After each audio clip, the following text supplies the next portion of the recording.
जाती तालके जी यूसी कोठेरी गोठ अलू वंगाई जे रवासिन हुसैन वंगाई इस्माइल वंगाई इब्राहिम वलासे चूअर जमाली प्रेस क्लब में प्रेस कॉन्फ्रेंस कंदे चयो आहे त इलाइक़े लिबास हर शख़्स सरदार गफ़ार थहीम ऐं अबू बकर थहीम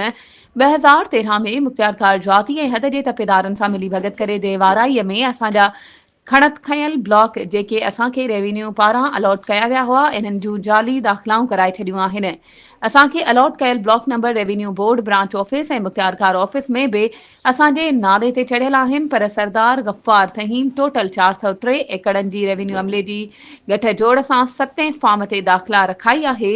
हिननि जो चवणु हो त गफ़ार तहीम बासर ऐं ॾोहारी क़िस्म जो माण्हू आहे। हू सरकार पारां अलॉट कयल ज़मीननि ते ॾाढ जे ज़ोर सां कब्ज़ो करणु चाहे थो,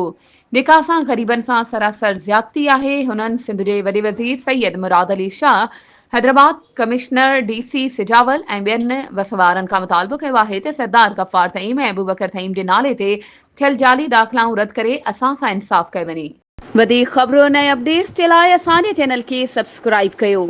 ऐं हा, बेल आइकन खे प्रेस करणु न विसारिजो त जीअं असांजी हर नई अचण वारी वीडियो तव्हां ताईं पहुची